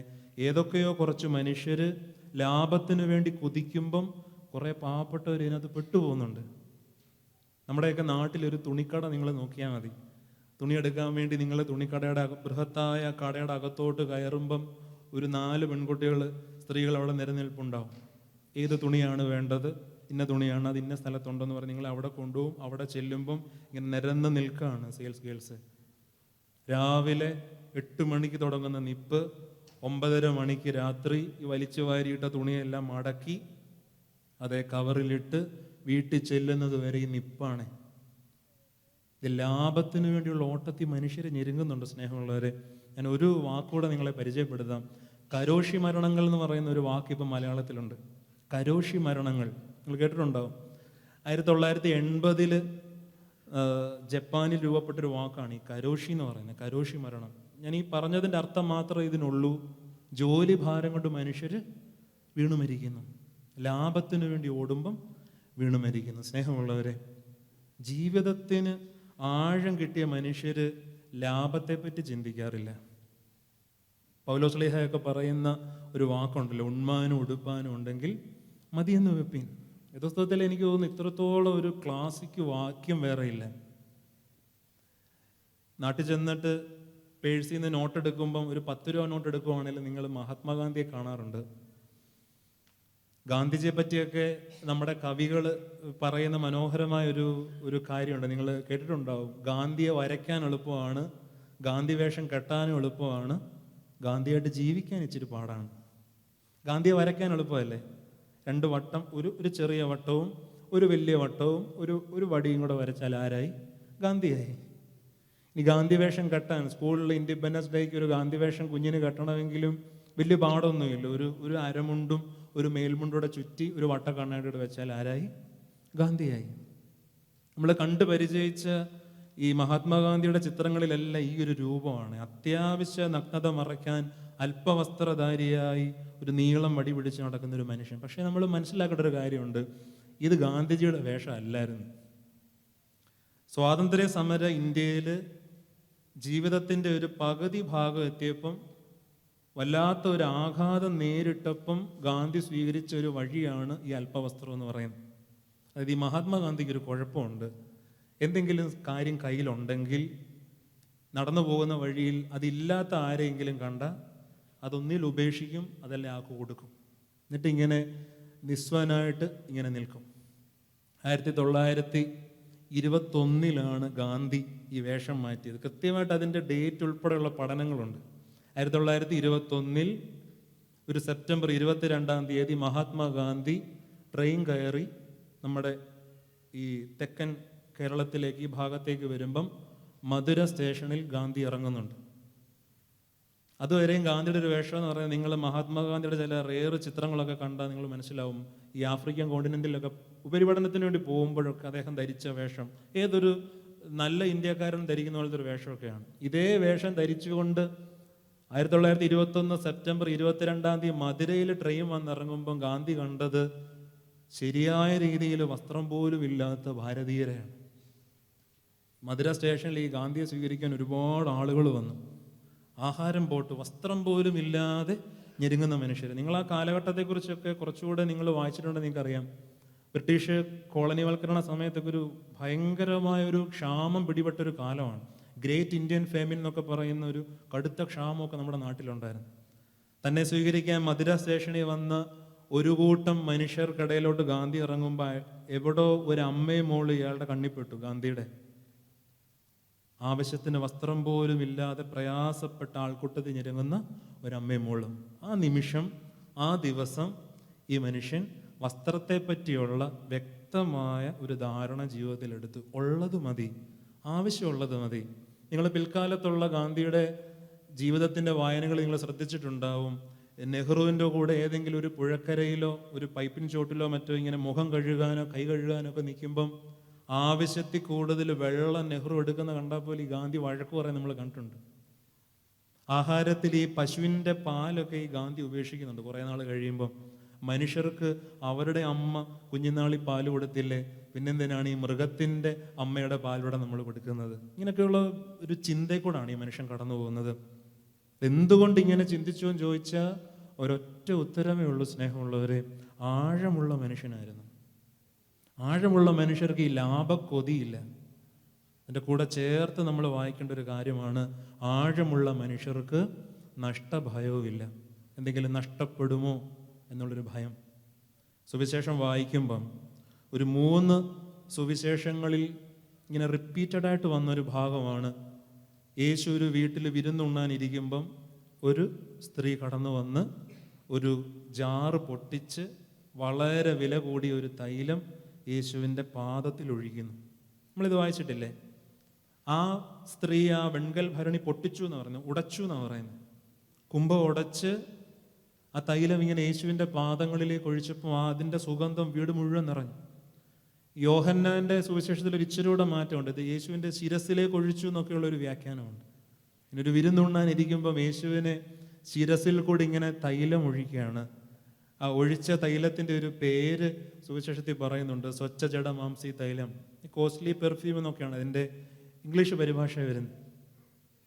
ഭയങ്കര വിലയുള്ളൊരു തൈലമാണ്. യൂദ ഇങ്ങനെ പണസഞ്ചി കൈപിടിച്ചിരിക്കുന്നത് കൊണ്ട് ഇത് കണ്ടപ്പം വല്ലാതെ അസ്വസ്ഥതപ്പെടുന്നുണ്ട്. അസ്വസ്ഥതപ്പെട്ടിട്ട്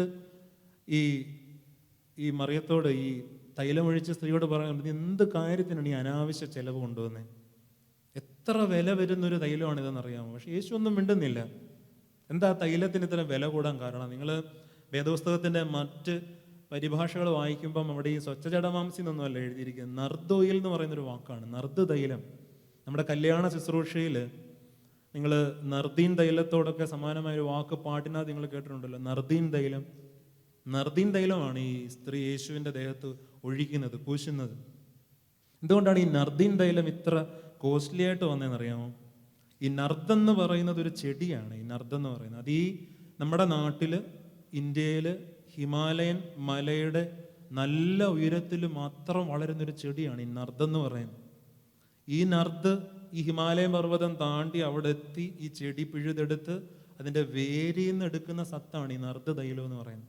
ഇത്രത്തോളം പ്രക്രിയ ഹിമാലയൻ പർവ്വതത്തിൽ ചെയ്ത് തൈലമെടുത്ത് അത് ഇന്ത്യയിൽ നിന്ന് യഹൂദയിലേക്ക് കൊണ്ടുവരുമ്പം ഇരട്ടിക്കപ്പുറം ഇരട്ടിക്ക് ഈ തൈലത്തിൻ്റെ വില. അതിനെപ്പറ്റി ഒരു നല്ല കണക്ക് യൂദായ്ക്കുണ്ട്. ഈ ലാഭനഷ്ടങ്ങളെ പറ്റി കണക്കുള്ള മനുഷ്യരെ ഒന്ന് സൂക്ഷിക്കുന്നത് നല്ലതായിരിക്കും കേട്ടോ. അത് വീടിനകത്താണെങ്കിലും പുറത്താണെങ്കിലും.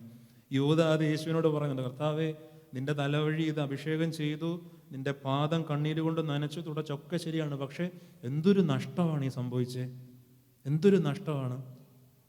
യേശു മനോഹരമായിട്ട് അതിനെ പ്രതിരോധിക്കുന്നുണ്ട്. അവൾ എനിക്ക് ചെയ്ത സ്നേഹമെന്നൊക്കെ പറഞ്ഞ് യേശു അതിനെ പ്രതിരോധിക്കുന്നുണ്ട്.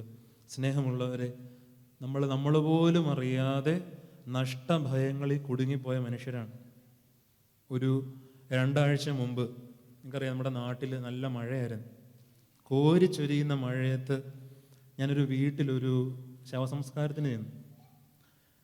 ശവസംസ്കാരത്തിന് എന്നപ്പോൾ ആ പള്ളിയിൽ, ഞാൻ സ്ഥിരം ശുശ്രൂഷിക്കുന്ന പള്ളിയല്ല, അച്ഛനില്ലാത്തത് കൊണ്ട് എനിക്ക് പോകേണ്ട വന്ന ഒരു ഇടവകയാണ്. അവിടുത്തെ ഒരു ശുശ്രൂഷകൻ നമുക്ക് കൂട്ടായി, ഒരു 10-50 വയസ്സെങ്കിലും കാണും. അദ്ദേഹം ഇങ്ങനെ അടുത്തിരുന്ന് ആൾക്കാരൊക്കെ വരുന്നത് വരെ എന്നോട് സംസാരിക്കുകയാണ്. സംസാരിച്ച് അടുത്ത് വന്നിരുന്ന് എൻ്റെ കൈ പിടിച്ചിട്ട് വളരെ അത്ഭുതപ്പെടുത്തുന്നൊരു സ്റ്റേറ്റ്മെൻറ്റ് ഈ മനുഷ്യൻ പറഞ്ഞു, അച്ഛാ, ഈ അപ്പനെ അമ്മയൊക്കെ നോക്കിയാൽ രക്ഷപ്പെടുമെന്ന് പറയുന്നത് വെറുതെയാണ്. അപ്പനെ അമ്മയൊക്കെ നോക്കിയിട്ട് ഞാൻ ഗതി പിടിച്ചില്ല അച്ഛാ എന്ന് പറഞ്ഞു. ഞാൻ പറഞ്ഞു, പൊന്നു ചേട്ടാ, എന്തൊരു വർത്താനാണ് ഈ പറഞ്ഞേ. എന്ന് പറഞ്ഞ അല്ലച്ച, മുഴുവൻ കേൾക്ക്, ഞാൻ പറയുന്ന മുഴുവൻ കേൾക്ക്. എനിക്കൊരു 4 സഹോദരങ്ങളുണ്ട്, ഒരു പെങ്ങൾ ഉൾപ്പെടെ 4 സഹോദരങ്ങളുണ്ട്. ഞാൻ ഇളയതാണ്. സ്വാഭാവികമായ നാട്ടുനടപ്പനുസരിച്ച് വയ്യാതായ അപ്പനും അമ്മയും എൻ്റെ വീട്ടിലായി. എൻ്റെ മൂത്ത ചേട്ടൻ ബാംഗ്ലൂർ പോയി, മറ്റൊരു ചേട്ടൻ ഡൽഹി പോയി, എൻ്റെ പെങ്ങള് ഗൾഫിൽ പോയി, വേറൊരു സഹോദരൻ US പോയി. ഇവരിങ്ങനെ വീട്ടിൽ നിൽക്കുന്നതുകൊണ്ട് എനിക്കൊന്നും പറ്റിയില്ല അച്ഛാ. എന്നെ ഗൾഫിൽ നിന്ന് ഓഫർ വന്നു, ഡൽഹിയിൽ നിന്ന് ഓഫർ വന്നു, മദ്രാസിൽ നിന്ന് ഓഫർ വന്നു. എനിക്ക് എങ്ങും ജോലിക്ക് പോകാൻ പറ്റിയില്ല. ഞാൻ ഇവരെ ശുശ്രൂഷിച്ച് ഇങ്ങനെ ജീവിച്ചു. ഞാൻ ചോദിച്ചു, അപ്പനും അമ്മ ഇപ്പോഴുണ്ടോ? ഇല്ല, മരിച്ചുപോയി.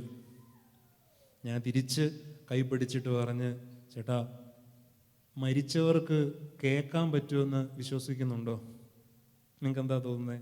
ഇതൊക്കെ നമ്മുടെ വിശ്വാസത്തിൻ്റെ അടിസ്ഥാനമാണ്. ഞാൻ വിശ്വസിക്കുന്ന എൻ്റെ ഒരു കുഞ്ഞു വിശ്വാസമാണ്, മരിക്കുന്നവർക്ക് കേൾക്കാനും കാണാനും പറ്റും, പ്രത്യേകിച്ച് പ്രിയപ്പെട്ടവരെ. ചേട്ടൻ പറഞ്ഞ്, ഞാൻ വിശ്വസിക്കുന്നുണ്ട് മരിച്ചവർക്ക് കേൾക്കാൻ പറ്റും. ഞാൻ പറഞ്ഞു, അങ്ങനാണെങ്കിൽ മരണത്തോളം അവരെ നോക്കിയിട്ട് ഇനി ഈ വർത്താനം പറയരുത്.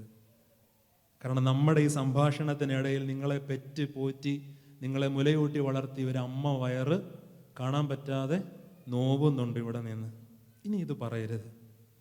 നമ്മുടെ നാട്ടിലെ ഏറ്റവും വൃത്തികെട്ട ഒരു സംഭാഷണമാണിത്. അപ്പനെ അമ്മയെ നോക്കിയിട്ട് എനിക്കിതാണോ കിട്ടിയത്? അപ്പനെ അമ്മയെ നോക്കിയാൽ എന്ത് കിട്ടും? നിന്റെ അപ്പനും അമ്മയും കൂടെ അല്ലേ, ഞാൻ മാത്രം അല്ലല്ലോ, അമ്മയ്ക്ക് വേറെ മക്കളില്ലേ? നമ്മൾ ഈ വളരുമ്പോൾ സംഭവിക്കുന്ന, മുതിരുമ്പോൾ സംഭവിക്കുന്ന വൈകല്യമാണ് സ്നേഹമുള്ളവരെ, വൈകല്യമാണ്.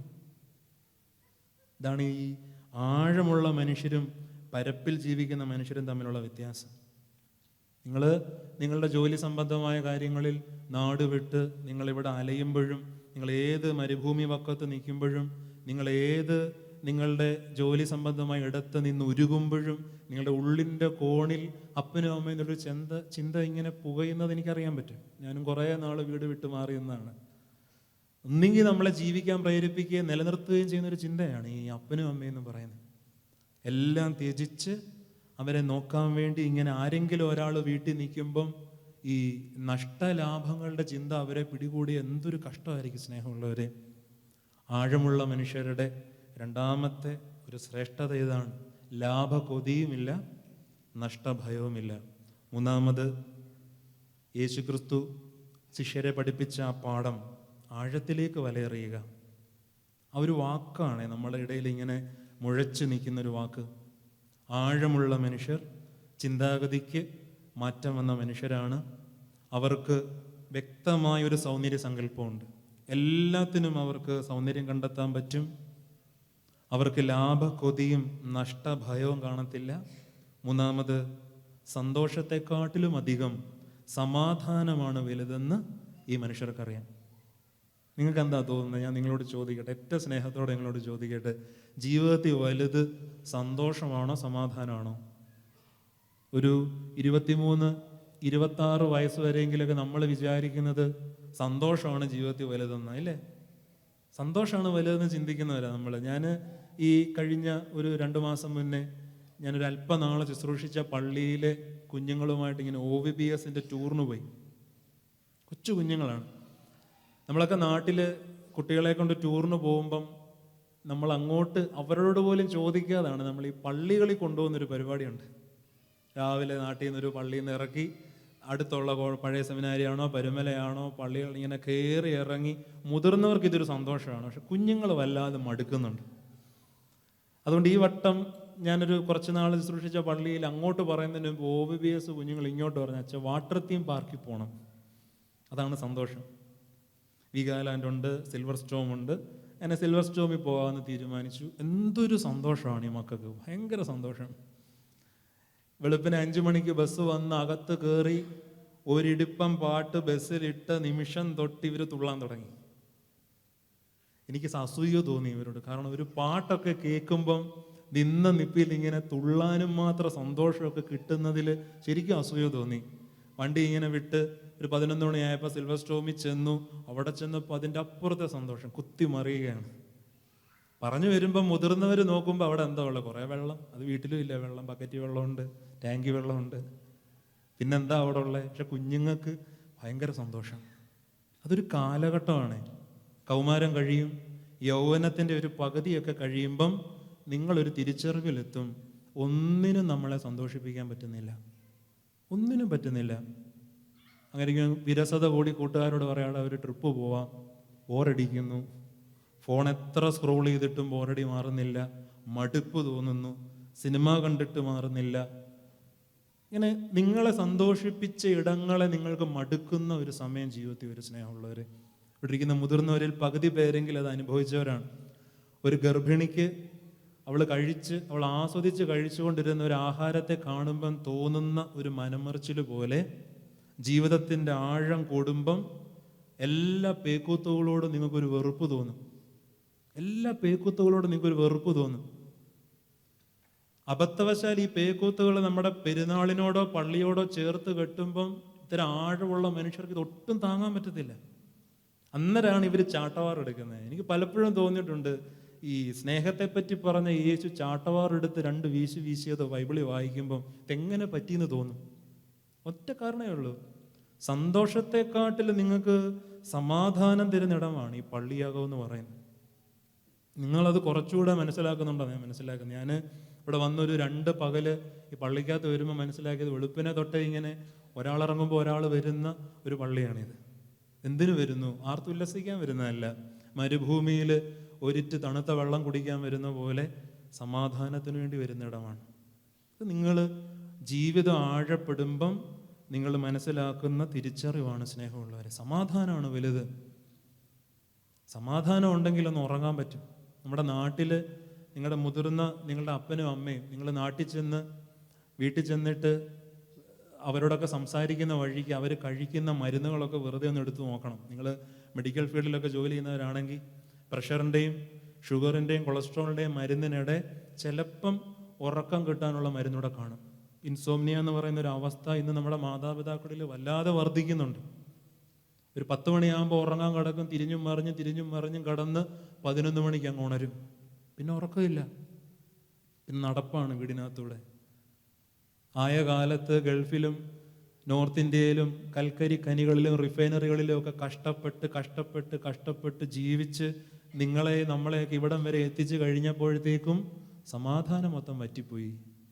പിന്നെ ഉറക്കമില്ല ജീവിതത്തിൽ. സമാധാനം അത്രയും വലുതാണ് സ്നേഹമുള്ളവരെ. നമ്മുടെ ആരാധനയിൽ വലിയ നോമ്പ് ആരംഭിക്കുമ്പം നമ്മളൊരു ശുശ്രൂഷ ചെയ്യുന്നുണ്ട്, ഇല്ലേ? എന്ത് ശുശ്രൂഷയാണ്? ശുഭകോനോ ശുശ്രൂഷ, ഇല്ലേ? ശുഭകോനോ ശുശ്രൂഷ. അത് എനിക്ക് തോന്നുന്നു നമ്മൾ ഒരു സന്ധ്യാസമയം നമ്മുടെ പള്ളിക്കകത്ത് ശുഭകോനോ ശുശ്രൂഷ നടത്തുമ്പം ഒരു ലാറ്റിൻ കത്തോലിക്കനോ ഒരു പ്രൊട്ടസ്റ്റന്റ് വിശ്വാസിയോ പള്ളിക്കകത്തോട്ട് കയറുമ്പോൾ അവർക്കൊരു അത്ഭുതം തോന്നും, ഒരു കൗതുകം തോന്നും. നമ്മൾ എന്താണ് ഈ കൈവച്ച് ചെയ്യുന്നത്? ഇങ്ങനെ എന്തോ പണ്ടൊരാൾ ചോദിച്ചാണ്, നിങ്ങളെന്തോ ബോൾ പാസ് ചെയ്യണമെന്ന് ചോദിച്ചിട്ടുണ്ട് എന്നോടൊരാൾ പള്ളിക്കകത്ത്. ഇങ്ങനെ കൈവസ്തൂരി കൊടുക്കുമ്പോൾ നമ്മൾ എന്താ ചെയ്യുന്നത്? നമ്മൾ സമാധാനം കൊടുക്കുകയാണല്ലേ. നമ്മളതിന് പറയുന്ന ഒരു മലയാളം വാക്കുണ്ടല്ലോ, എന്താണ്? കൈകസ്തൂരി കൊടുക്കുക. കൈ എന്താണെന്ന് നമുക്കറിയാം, വാക്കിൽ കരങ്ങളാണ്. പിന്നെ പറയുന്ന വാക്ക് എന്താണ്? കസ്തൂരി എന്നാണോ പറയുന്നത്? കസ്തൂരി. ഞാൻ കസ്തൂരി എന്നൊക്കെയാണ് വിചാരിച്ചത്, പിന്നെ ആരുടെങ്കിലും ചോദിക്കാനൊരു മടിയായതുകൊണ്ട് ചോദിക്കാനാണ്. ഹസ്തൂർ എന്ന് പറയുന്നൊരു വാക്കാണ് കേട്ടോ. നിങ്ങളിത് ഈ സന്ധ്യയിലൊന്ന് മനസ്സിൽ എഴുതി വെച്ചിട്ട് പോകുന്നത് നല്ലതായിരിക്കും. ഒരു പേർഷ്യൻ വാക്കാണ് ഹസ്തൂർ.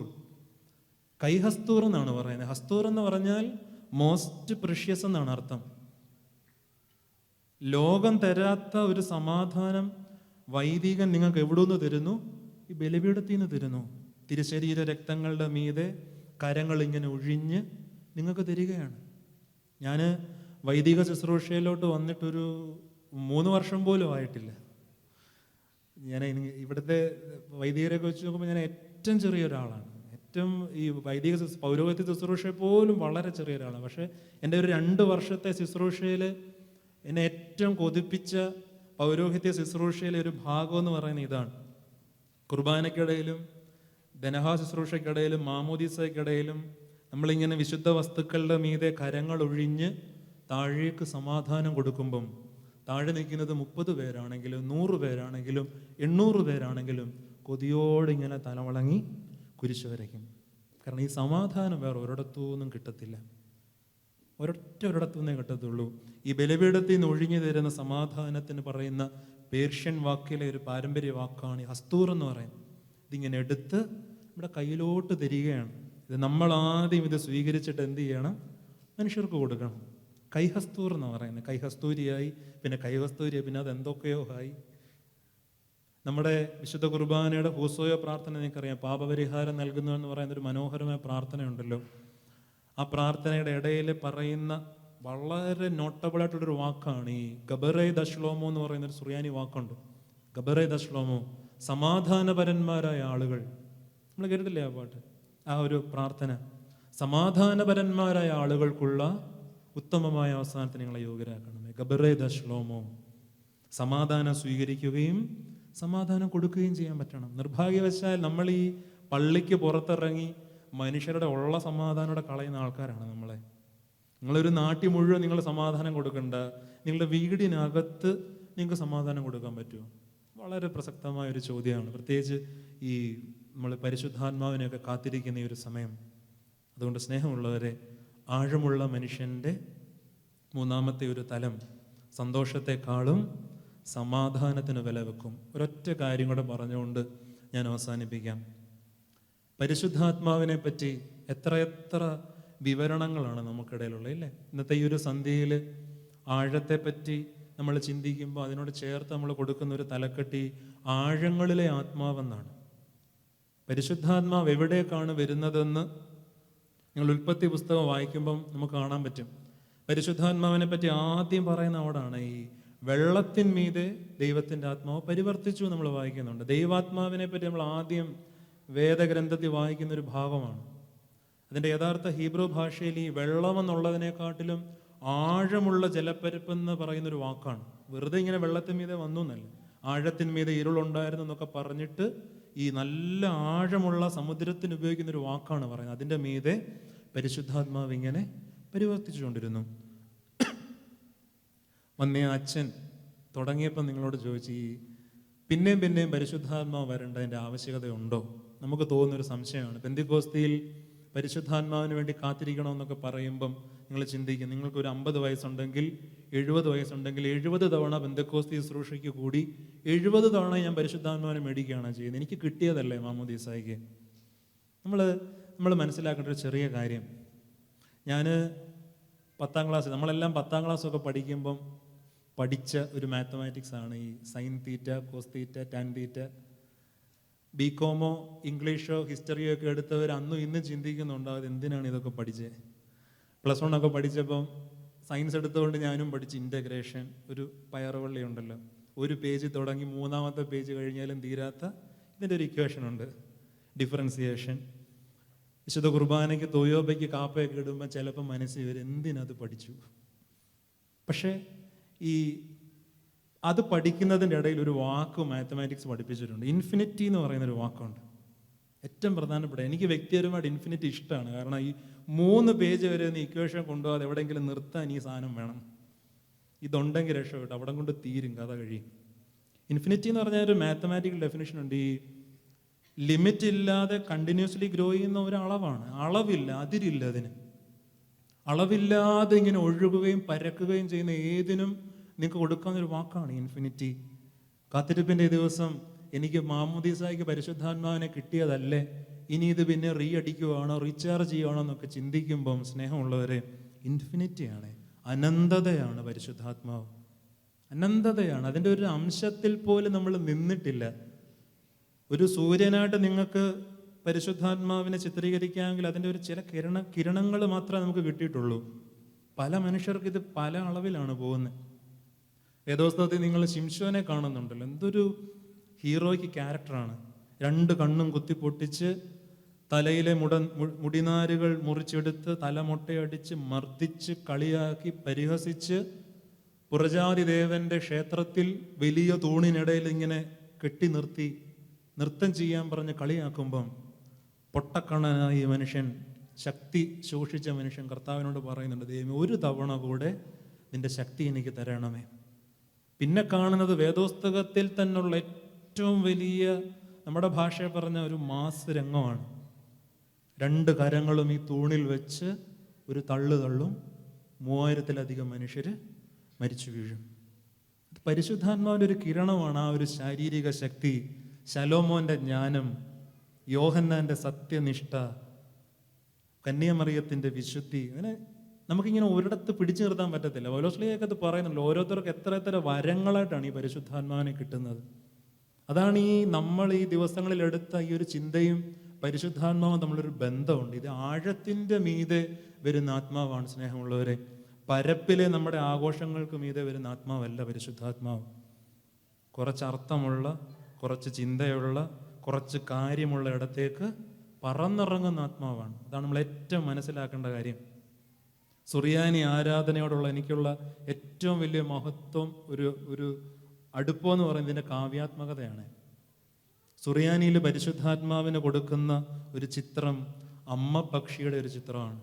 നിങ്ങളത് ശ്രദ്ധിക്കണം. ഈ ദിവസങ്ങളിൽ നമ്മൾ പരിശുദ്ധാത്മാവിനെ പറ്റി പറയുമ്പോൾ അഗ്നി നാവുകളായിട്ട് ഇറങ്ങി, ഇടിമിന്നലായിട്ട് വന്നു, കാറ്റായിട്ട് വന്നു, ഭൂമി കുലുക്കം പോലെ വന്നു എന്നൊക്കെ പറയുമ്പോൾ നമ്മുടെ ധാരണകൾ പലതാണ്. പക്ഷെ നമ്മുടെ ആരാധനയിൽ പരിശുദ്ധാത്മാവിനെ പഠിപ്പിക്കുന്നത് അതൊരു അമ്മ പക്ഷിയായിട്ടാണ്, ഒരു തള്ളപ്പക്ഷിയായിട്ടാണ്. അതുകൊണ്ട് തന്നെയാണ് സുറിയാനി പെശീത്ത വേദോസ്തവത്തിൻ്റെ ആരംഭത്തിൽ നമ്മൾ ഇന്ന് വായിക്കുന്ന വേദോസ്തവത്തിൽ പറയുന്ന പോലെ പരിശുദ്ധാത്മാവ് ഇങ്ങനെ പരിവർത്തിച്ചു എന്നല്ല പറയുന്നത്, പരിശുദ്ധാത്മാവ് ഇങ്ങനെ ആവസിച്ചുകൊണ്ടിരുന്നു എന്നാണ് പറയുന്നത്. പെശീത്ത വേദോസ്തവത്തിലെ റാഹേഫ് എന്ന് പറയുന്ന, അല്ലെ റൂഹോഫോ എന്നൊക്കെ പറയുന്ന ഒരു സെമിറ്റിക് വേർഡാണ്. ഇങ്ങനെ ആവസിച്ചുകൊണ്ടിരിക്കും. നിങ്ങൾ ശ്രദ്ധിച്ചാൽ മതി. നിങ്ങൾ ഇങ്ങനെ ഒരു GCC കൺട്രിയിൽ ജീവിക്കുന്നതുകൊണ്ട് നിങ്ങൾക്ക് ലോകത്തെ മിക്ക ക്രൈസ്തവ സമൂഹങ്ങളെ നിങ്ങൾക്കൊന്ന് കുറച്ച് വണ്ടി ഓടിച്ചു പോയാൽ കാണാൻ പറ്റും. കോപ്റ്റിക്കുകാർ, റഷ്യൻ ഓർത്തഡോക്സുകാർ ഉൾപ്പെടെ, കാത്തലിക്സ് ഉൾപ്പെടെ ഒരൊറ്റ ക്രിസ്തീയ കുർബാനയിൽ നമ്മുടെ കുർബാനയിൽ ഉള്ളതുപോലെ ഈ കയ്യാവസിപ്പില്ല, ഹോവറിങ് ഓഫ് ഹാൻഡ്സ് നമ്മുടെ ആരാധനയിലേ ഉള്ളൂ. എന്താ ഉദ്ദേശിക്കുന്നത്? ഇത് പഴയ നിയമത്തിലാണ് ഇതിൻ്റെ ചെല്ലുന്നത്. പരിശുദ്ധാത്മാവാകുന്ന അമ്മ പക്ഷി സൃഷ്ടിക്ക് മീതെ ഇരുന്നപ്പോൾ സംഭവിച്ചതാണ് സൃഷ്ടി എന്ന് പറയുന്നത്. തിരുശരീര രക്തങ്ങളുടെ മീതെ ഈ പരിശുദ്ധാത്മാവ് എങ്ങനെയാണ് വരുന്നത്? കുഞ്ഞുങ്ങളുടെ മീതെ അമ്മ പക്ഷിയെ പറന്നിറങ്ങുന്നത് പോലെ ഇങ്ങനെ പറന്നിറങ്ങുകയാണ്. ഹോവറിങ് ആണ്, ബ്രൂഡിങ് ആണ്. ഇത്ര മനോഹരമായ ഒരു വാക്കാണ്. ഇങ്ങനെ പറന്നിറങ്ങുകയാണ്. വല്ലാതെ നമ്മുടെ കാഴ്ചപ്പാടുകൾക്ക് മാറ്റം തരുന്ന ഒരു ചിന്തയാണ്. അതുകൊണ്ട് എൻ്റെ വാക്കുകൾ ചുരുക്കട്ടെ സ്നേഹമുള്ളവരെ. നമ്മൾ എന്തിനു വേണ്ടിയാണ് കാത്തിരിക്കുന്നത്? നമ്മൾ ഒരു അമ്മപ്പക്ഷി പൊതിയുന്നത് പോലെ ദൈവത്തിൻ്റെ ആത്മാവ് നമ്മളെ ഒന്ന് പൊതിയാൻ നമ്മൾ കാത്തിരിക്കുകയാണ്. പടകിലിരുന്നു കൊണ്ട് ആശാരി മുക്കുവരോട് പറഞ്ഞൊരു വാക്ക്, ആ പറഞ്ഞത് ആശാരിയാണോ കേട്ടത് തഴക്കം ചെന്ന മുക്കുവരാണോ എന്നുള്ളതല്ല വിഷയം. അവർക്ക് മുൻപോട്ട് അവരുടെ ജീവിതത്തിൽ വേണ്ട പാഠങ്ങളിലെ പ്രധാന പാഠമാണ് യേശു അവരോട് പറഞ്ഞു കൊടുക്കുന്നത്. ബാത്തോസ്, ആഴം. ആഴങ്ങളിലാണ് കാര്യം ഇരിക്കുന്നത്. ആഴമുള്ള മനുഷ്യരാകാനുള്ളൊരു ക്ഷണം ഈ ദിവസങ്ങൾ കൊണ്ട് സ്നേഹമുള്ളവരെ. ആഴമുള്ളവന് വിരൂപമെന്നോ അഴുക്കെന്നോ ഒരു ചിന്തയില്ലാതെ എല്ലാം സുന്ദരമാണ്. ആഴമുള്ളവന് ലാഭക്കൊതിയും നഷ്ടഭയവുമില്ല. ആഴമുള്ളവനറിയാം സമാധാനമാണ് സന്തോഷത്തെക്കാട്ടിലും ജീവിതത്തിൽ വലുത്. ഇത്തരം ആഴപ്പെട്ട ജീവിതങ്ങൾക്ക് മീതെ എന്ത് സംഭവിക്കും? പരിശുദ്ധാത്മാവ് ഒരമ്മ പക്ഷിയെപ്പോലെ പറന്നിറങ്ങും. അപ്പം പിന്നെ ആരാധന അല്പം നീണ്ടുപോയാൽ നമ്മൾ പരാതിപ്പെടത്തില്ല. കൊയറില്ലെങ്കിലും നമുക്ക് കുഴപ്പമില്ല. പെരുന്നാളിന് അല്പം മോടി കുറഞ്ഞാലും നമുക്ക് കുഴപ്പമില്ല. സമാധാനം മതി, ആഴം മതി, ദൈവം മതി. അതുകൊണ്ട് ഞാൻ എൻ്റെ വാക്കുകൾ ചുരുക്കട്ടെ. ഈ ദിവസങ്ങളിൽ പരിശുദ്ധാത്മാവ് ഒരമ്മ പൊരുന്നയിരിക്കുന്നത് പോലെ ആഴപ്പെട്ട നമ്മുടെ ജീവിതങ്ങൾക്ക് മീതെ നമ്മളെ പൊതിഞ്ഞു പിടിക്കാൻ ഇടയാകട്ടെ എന്ന് മാത്രം പ്രാർത്ഥിച്ചുകൊണ്ട് ഞാൻ എൻ്റെ വാക്കുകൾ നിർത്തുന്നു. ദൈവം നമ്മെ അനുഗ്രഹിക്കട്ടെ.